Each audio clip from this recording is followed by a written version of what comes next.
Isang maikling kwento pero totoo, nang nilalang ng Diyos ang kalabaw, sabi niya rito, ikaw ay magtatrabaho mula umaga hanggang gabi.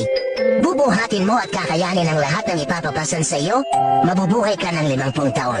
Sagot ng kalabaw, masyadong mahaba po yung 50 taon, pwede po bang 20 taon na lang? At sumang-ayon ang Diyos sa kahilingan ng kalabaw. Nang nilalang ng Diyos ang aso, sabi niya rito, ikaw ay magiging tagabantay ng bahay, sunod-sunuran sa gusto ng iyong amo, mabubuhay ka ng 25 taon. Sagot ng aso, masyado pong mahaba yung 25 taon. Pwede po bang 10 taon na lang? At sumang-ayon ang Diyos sa kahilingan ng aso. Nang nilalang ng Diyos ang unggoy, sabi niya rito, ikaw ay magpapalipat-lipat sa mga baging, magiging katawa-tawa at nakakaaliw, mabubuhay ka ng 20 taon. Sagot ng unggoy, masyado pong mahaba yung 20 taon. Pwede po bang 10 taon na lang? At sumang-ayon ang Diyos sa kahilingan ng unggoy.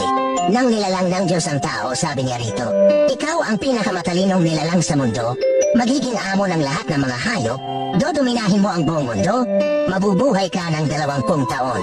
Sagot ng tao, masyado pong maiksi yung 20 taon.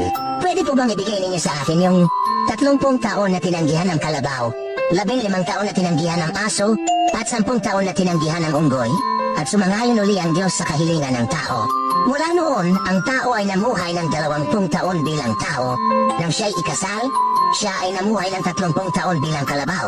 Nagtatrabaho mula umaga hanggang gabi, binubuhat at kinakaya ang lahat ng pasanin sa buhay.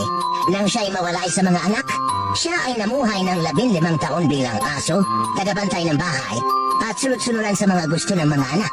Nang siya'y matanda at retirado na, siya ay namuhay ng 10 taon bilang unggoy, padalaw-dalaw at palipat-lipat sa mga bahay ng mga anak, nagiging katawa-tawa para aliwin ang mga apo. Kakang-isip lamang pero totoo.